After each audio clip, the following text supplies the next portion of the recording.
Hello जी, अस्सलाम वालेकुम। तो आज फाइनली 2.5 से 3 माह बाद मैं व्लॉग अपलोड कर रही हूँ और मुझे इस चीज़ का बहुत ज़्यादा दुख भी है क्योंकि लेट अपलोडिंग की वजह से मेरे चैनल की जो रेटिंग है वो काफ़ी ज़्यादा नीचे जा चुकी है। लेकिन खैर ये व्लॉग सबका ही है। हमने बाहर डिनर का प्लान बनाया था और मेरे हबी अपने फेवरेट रेस्टोरेंट में मुझे लेकर आए थे और वो इस डिनर के लिए बहुत ज़्यादा एक्साइटेड थे क्योंकि उन्होंने फ़र्स्ट टाइम कहा था कि मैंने उस रेस्टोरेंट में जाके डिनर करना है। उससे पहले उन्होंने कभी भी किसी रेस्टोरेंट में जाने की इतनी ज़िद नहीं की।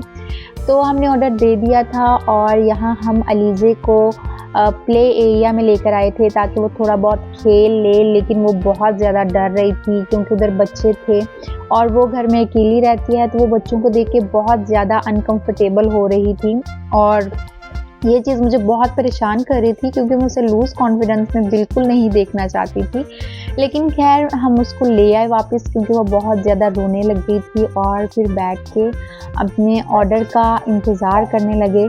जितना उन्होंने टाइम लगाया था हमें लगा था कि बहुत ही मज़ेदार सा कुछ आएगा जिसको देख के हमें रूह खुश हो जाएगी, लेकिन उसके बिल्कुल उल्ट था।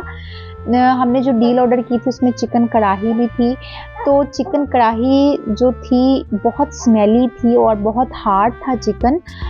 तो हमने वापस भेजा कि इसको अच्छी तरह से कुक करके लाएं, लेकिन वो वापस भी जब लाए तो अच्छी तरह से कुक नहीं था और बहुत ही ज़्यादा हम डिसपॉइंट हुए थे क्योंकि हम इस रेस्टोरेंट में पहले भी 2-3 दफ़ा आए हैं पर इतना बुरा खाना हमें कभी नहीं मिला।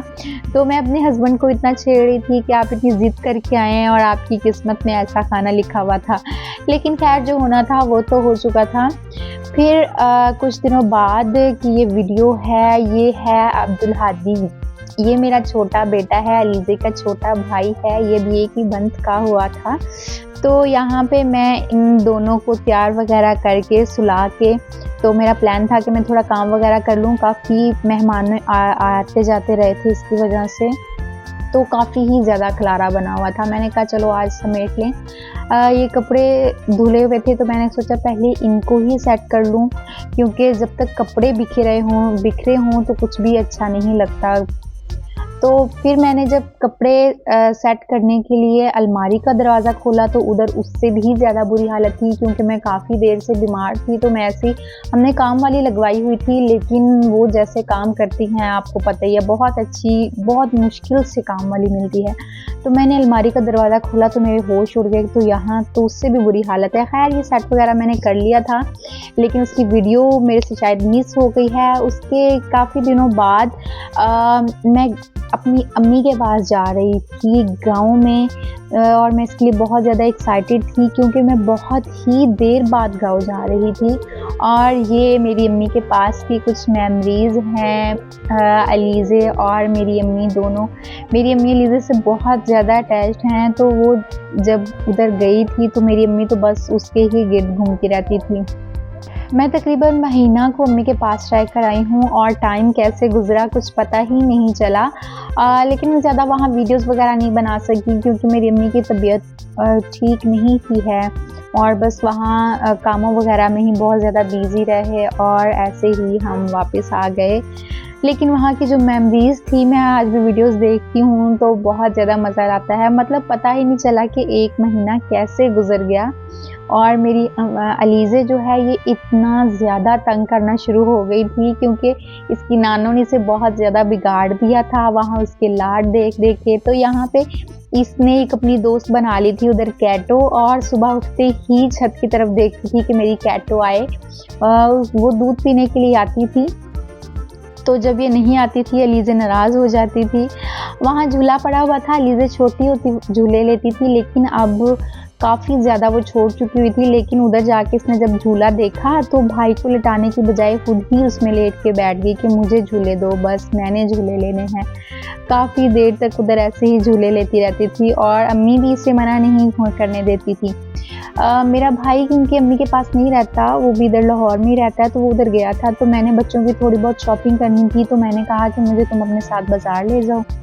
वो मुझे बाज़ार ले गया। जाते हुए तो हम काफ़ी लंबे रास्ते से बाज़ार गए थे, लेकिन आते हुए तो उसने शॉर्टकट रास्ता पकड़ा, लेकिन ये रास्ता इतना मतलब सुनसान और ख़तरनाक और कच्चा रास्ता था। मुझे ये देख के बहुत ज़्यादा डर लग रहा था, क्योंकि क्राइम पेट्रोल देख देख के दिल में इतना डर बैठ गया हुआ है ना कि सुनसान रास्ते में नहीं जाना चाहिए, ऐसे कच्चे रास्ते में ज़्यादा वाक़यात होते हैं और पता नहीं क्या-क्या। मैं उसको मना भी कर रही थी कि इधर से ना जाओ, लेकिन उसने अभी ही वापस लाहौर जाना था और लाहौर से हमारा जो गाँव है वो 5-6 घंटे दूर है, तो वो कह रहा था कुछ नहीं होता, इधर से ठीक है। लेकिन मुझे बहुत डर लग रहा था। मैं तो सारे रास्ते आयतुल कुर्सी ही पढ़ती जा रही थी। मुझे लग रहा था अभी कहीं से चोर वगैरह ने निकल आना है या हमें कोई लूट ना ले, या यहाँ पे जिस तरह का ये एरिया था। खैर मैं काफ़ी देर बाद गाँव आई थी और आती भी थी तो बस घर में ही रहती थी, कभी बाहर नहीं गई थी। तो ऐसी जगह जो हैं ये मुझे बचपन की बहुत ज़्यादा याद दिला रही थी, क्योंकि बचपन में दोस्तों के साथ हम बाहर जाया करते थे, तो तब भी ऐसी कच्ची सड़कें होती थी, उनकी हवेलियों में जाके हम खेलते थे, मिट्टी के खिलौने वगैरह बनाते थे, घर बनाते थे, गुड़िया और गुड्डे की शादियां करते थे और हम हाथ से मिट्टी से उनका सामान भी बनाते थे गुड़िया का। तो ये सब कुछ देख के मुझे वो बहुत ज़्यादा याद आ रहा था, क्योंकि मैं छोटे होते ही यहाँ लाहौर आ गई थी, तो बस सारी जो मेमोरीज़ हैं वो ऐसे आंखों के सामने से गुजरी जा रही थी। काफ़ी देर बाद थोड़ा बहुत कुछ आबादी वाला इलाका आया तो मेरी जान को सुकून आया, लेकिन आगे उससे भी ज़्यादा ख़तरनाक और सुनसान रास्ता था। मैं डिस्क्राइब नहीं कर सकती मैं इधर कितना ज़्यादा डर रही थी। मैं इधर उसको गुस्से हो रही थी भाई को, तुम वापस चलो, अभी हम दूसरे रास्ते से बाहर चलते हैं। वो कह रहा था अब हम आधे रास्ते पहुंच चुके हुए हैं, पर मैं उसे बहुत गुस्से जा रही थी कि नहीं हम वापस चलते हैं। असल में क्राइम पेट्रोल देख के बहुत ज़्यादा डर दिमाग में बैठा हुआ था। डर अच्छा भी है, लेकिन मेरे ख्याल से इतना भी नहीं होना चाहिए जितना कि उस टाइम मुझे लग रहा था, क्योंकि कभी देखा नहीं था ऐसे। बस क्राइम पेट्रोल में ऐसी जगह देखी हुई हैं, तो बस वही दिमाग में घूमी जा रहा था। लेकिन खैर हम सेफली घर पहुंच चुके थे और ये मेरे हबी ने हमारे उधर जाने के बाद मुझे वीडियो बना के भेजी कि देखो तुम लोग कितना ज़्यादा गंद डाल के घर में गए हो। और वो मुझे मतलब ऐसे कह रहे थे ना कि जैसे घर का सारा काम वो करते हैं और इतना बेचारों के घर में गंद डाल के हम आ गए। तो उन्होंने मुझे प्रॉपर ना वीडियो सेंड की आफ्टर और बिफोर की। पहले वो यहाँ पे मुझे दिखा रहे थे कि देखो तुम लोगों ने कितना ज़्यादा गंद डाला हुआ है घर में और कैसे चीज़ें फैला के गए। और था भी ऐसे, क्योंकि मुझे पता था कि मैंने तो मम्मी के पास चले जाना है, तो मैं बेफिक्री होके बस अपनी तैयारी वगैरह कर रही थी। ये नहीं थी ख्याल रखती कि चीज़ें बिखर रही हैं या कुछ। तो ये उन्होंने मुझे आफ्टर की वीडियो भेजी, कहते देखो मैंने कितना अच्छा हर चीज़ साफ़ सुथरी कर दी है। और मैं ये देख के इतना ज़्यादा हंस रही थी और हैरान हो रही थी कि जब घर होते हैं तब इस तरह का कोई ध्यान नहीं होता है कि कोई काम वगैरह कर लें, लेकिन अब जब हम घर नहीं हैं तो घर को ऐसे चमका दिया है जैसे पता नहीं वहाँ पे अपना वलीमा करना है। लेकिन उनका ऐसा ही है, वो जब हम घर नहीं होते तब उनका दिल करता है कि मैं घर को साफ़ सुथरा रखूं, काम वगैरह करूं, ये करूं वो करूं। और जब हम घर होते हैं तो वो आराम से रिलैक्स होके बैठे रहते हैं। आफ्टर अ लॉन्ग टाइम, तकरीबन 1 मंथ के बाद हम फाइनली लाहौर आ रहे थे और मुझे थोड़ी बहुत खुशी भी हो रही थी कि अपने घर वापस लौट रही हूँ, और साथ में गम भी था, क्योंकि गांव का जो मज़ा है ना वो बस गांव में ही है, वो कहीं और नहीं। और तो आते ही हमें यहाँ पे शादी का इनविटेशन आ गया था और ये मेरे मामू के बेटे की शादी थी और ये हमारा अपने ननियाल वालों के साथ फर्स्ट मीटअप था। मतलब इससे पहले हम कभी भी अपने किसी मामू खाला या किसी से भी कभी नहीं थे मिले, तो ये हमारा फर्स्ट मीटअप था जिसके लिए मैं बहुत ज़्यादा एक्साइटेड थी। और हम वैसे बारात वालों के साथ थे, लेकिन क्योंकि बारात में दूर से आना था तो हम वहाँ पे हाल पे पहले ही पहुँचे हुए थे, क्योंकि दोनों साइडें यानी लड़के और लड़की वाले दोनों ही हमारे रिलेटिव थे, तो इसलिए ज़्यादा इशू नहीं था है। तो शादी के काफ़ी दिनों बाद फिर मैंने प्लान बनाया कि अपने हस्बैंड को एक छोटा सा सरप्राइज़ देती हूँ, क्योंकि वो भी मुझे काफ़ी सरप्राइज़ वगैरह देते रहते हैं, गिफ्ट वगैरह। तो बॉयज़ आल्सो डिज़र्व दिस। तो मैंने उनके लिए थोड़ी बहुत डेकोरेशन की और ये जैसे मैंने सोची थी वैसी बिल्कुल भी नहीं थी, क्योंकि जिस भाई से मैंने चीज़ें मंगवाई थी उसने मेरे अकॉर्डिंग चीज़ें मुझे नहीं थी ला के दी। पहले मैंने सोचा कि इस दीवार पे डेकोरेशन करूं, लेकिन यहाँ पे पहले ही हैप्पी हादी लिखा हुआ था तो मैंने सोचा उसको नहीं उतारती और इसी साइड पे कर लेती हूँ। तैयारी वगैरह करने के बाद मैंने सोचा कि अब जो मेन्यू है उसकी तैयारी कर ली जाए, क्योंकि टाइम कम बचा था और मेरा जो प्लान था वो काफ़ी ज़्यादा था चीज़ें बनाने का। तो मैंने सोचा हुआ था कि मैं स्टीम रोस्ट बनाऊंगी और उसके साथ मेरे हस्बैंड पालक गोश्त का काफ़ी दिनों से कह रहे थे कि मुझे पालक गोश्त खाना है, तो मैं पालक गोश्त बना लूँगी। और ये मैंने देखा तो चिकन की जो लेग पीस हैं ये उन्होंने अलग तो किए ही नहीं थे। मैं देख के इतना परेशान हो गई कि मैं इसको किससे अलग करूँगी, क्योंकि मेरे पास तो इतनी बड़ी छुरी भी नहीं थी जिससे कि मैं इसको काट सकूँ। लेकिन खैर ये इजीली अलग हो गए थे। और इनको धोने के बाद मैंने नमक और सिरका लगा के दोबारा इनको फ्रिज में रख दिया, क्योंकि अभी गैस आने में टाइम बाकी था। और मैंने सोचा तब तक कि मैं दूसरी चीज़ें खोल के देख लूँ उन्होंने क्या क्या लेकर आए हैं। और वो उनको मैंने पूरी स्लिप लिख के दी थी, लेकिन वो मेन चीज़ें यानी कि जो मैंने मुंह से बताई थी बस वो ले आए, और जो बाकी चीज़ें थी वो लेके ही नहीं आए थे। और चीज़ें भी वो इतनी ज़्यादा ले आए थे क्योंकि उनकी फैमिली बड़ी थी, तो मेरे ख्याल से वो अपनी फैमिली के अकॉर्डिंग चीज़ें ले आए थे। यहाँ पे लीमू मैं देख रही थी इतने ज़्यादा ख़राब थे, वो 2-2 3-3 किलो इतनी चीज़ें ले आए थे। और हमें तो 1 केजी सालन भी काफ़ी होता है, यानी 1 केजी हम टोटल सब्ज़ी बनाते हैं, और वो यहाँ पे 2-2 3-3 किलो चीज़ें लेके उसमें सारे पैसे वगैरह ख़त्म कर आए थे। और जो मेरी मेन चीज़ थी जो उनके लिए मैंने गिफ्ट मंगाया था वो लाना ही भूल चुके थे। और ये मैंने पालक खोली तो मुझे लगा कि ये शायद कोई कीड़ा है, मैं इतना बुरा डर गई, लेकिन ये है उसका ही एक छोटा सा पीस था। तो यहाँ पे फिर मैंने सोचा कि पहले पालक काट लूँ, क्योंकि ये काफ़ी लंबा काम होता है। यहाँ पे पालक मेरी कट चुकी थी और साथ अपने लहसुन प्याज बना रही थी अपने स्टीम रोस्ट के लिए। उसके बाद मैं अब स्टीम रोस्ट के लिए मसाला वगैरह तैयार कर रही थी। ये मैं फ़र्स्ट टाइम बना रही थी, इससे पहले कभी एक्सपीरियंस नहीं था हुआ, तो मैं यूट्यूब से देख के ही बना रही थी। जो इंग्रेडिएंट्स उन्होंने कहा था एज इट इज़ मैंने वही इंग्रेडिएंट्स डाले।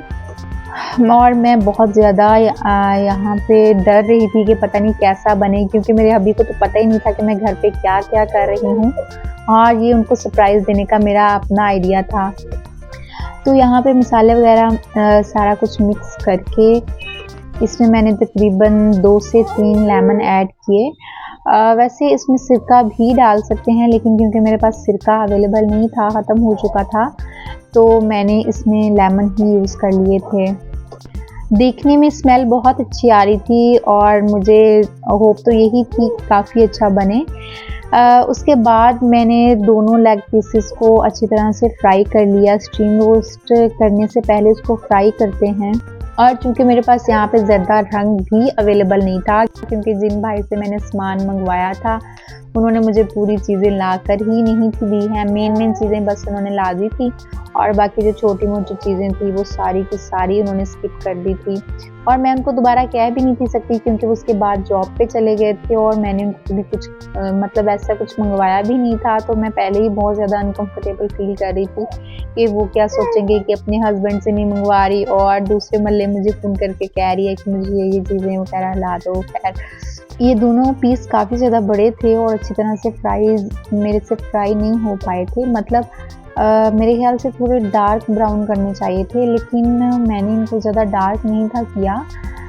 बस हल्का सा जब इन पे कलर आया था तो मैंने निकाल लिया था, लेकिन मेरे ख्याल से इनको ज़्यादा डार्क करना चाहिए था, क्योंकि अगर तो फूड कलर अवेलेबल हो फिर तो अच्छा सा इस पर कलर आ जाता है स्टीम के बाद, क्योंकि स्टीम में तो कोई कलर वगैरह चेंज नहीं होना होता। लेकिन मैंने इनको कम ही स्टीम किया था, फ्राई किया था, जिसकी वजह से इनका कलर जो था वो वाइट ही रहा था। हाँ, तो यहाँ पर मैंने स्टीम होने के लिए रख दिया था गोश्त, और साथ में ही मैं पालक को पका रही थी। तो फाइनली मैंने अपना स्टीम रोस्ट खोल के देखा तो खुशबुएं तो बहुत अच्छी आ रही थी, लेकिन इसके कलर को देख के थोड़ा सा मैं डिसपॉइंट हुई थी, क्योंकि ये बिल्कुल वैसे का वैसे ही था। मुझे लगा कुछ फ़र्क पड़ जाएगा, लेकिन नहीं। लेकिन यार ये अच्छा बना था। उसके बाद मैं थोड़ी सी और इनोवेशन की उनको सजाने में, और फूल वगैरह उनकी राहों में बिछाए कि वो आए और देखेंगे। और यहाँ पे मेरा प्लान था कि मैं साथ में मटरों वाले चावल भी बनाऊंगी और साथ में ही फ्रेश जूस बनाऊंगी, लेकिन उन्होंने कहा कि मैं तो 10 मिनट में आ रहा हूँ। तो फिर मैंने फाइनली यही सारा कुछ, मैंने कहा अब कोई फ़ायदा नहीं है, तो मैंने यही चीज़ें जो हैं लगा दी और उनका वेट करने लग गई, क्योंकि उन्होंने बोला था कि मैं 10 मिनट में आ रहा हूँ। और ये दिल मैंने तकरीबन आधे घंटे के स्ट्रगल के बाद बनाया था, क्योंकि मुझे दिल वगैरह बनाने कोई नहीं आते, मैं बस लगी रही और फाइनली छोटू सा दिल बन ही गया। और यहाँ पे मेरे फूल ख़राब हो जा रहे थे, लेकिन मैंने कहा चलो कोई नहीं, वो तो आने ही वाले हैं। और बस फिर मैं और अलीज़े हम दोनों बैठ गए कि वो कब आएंगे और हम वो लम्हा देखेंगे कि वो इस सब चीज़ों को देख के कितना ज़्यादा सरप्राइज़ होते हैं और कितने ज़्यादा खुश होते हैं। हम तकरीबन 1.5 से 2 घंटे बैठ के उनका वेट करते रहे। उनके 10 मिनट जो थे वो 2 घंटों बाद जाके पूरे हुए। पूरा खाना ठंडा हो चुका था और मैं इसमें बहुत ही ज़्यादा गुस्से में बैठी हुई थी कि मैं सोच रही थी कि मैं खाना वगैरह सब कुछ अब जाके वापस रखा हूँ, क्योंकि अब ना मैंने खाना है और ना ही उनको खाने देना है, क्योंकि उन्होंने बहुत ज़्यादा डिसपॉइंट किया था। 10 मिनट का बोल के वो 2-2.5 घंटों में वापस आए थे। इतने में तो मेरे चावल भी बन जाने थे और भी जो मैंने सोचा हुआ था, मीठे में भी कुछ नहीं थी बना सकी उनकी वजह से। तो खैर बहुत ज़्यादा मैं यहाँ पे उदास बैठी हुई थी। और फिर वो मोमेंट आया जब वो आए और वो देख के सरप्राइज़ हुए। तो वीडियो अच्छी लगी हो तो लाइक कर दीजिएगा, चैनल को लाजमी सब्सक्राइब कर दिया करें। और आज से मैं इंशाल्लाह रोज़ व्लॉग अपलोड किया करूँगी, Ramzan special long vlog upload किया करूँगी। तो नेक्स्ट वीडियो में अल्लाह हाफिज़।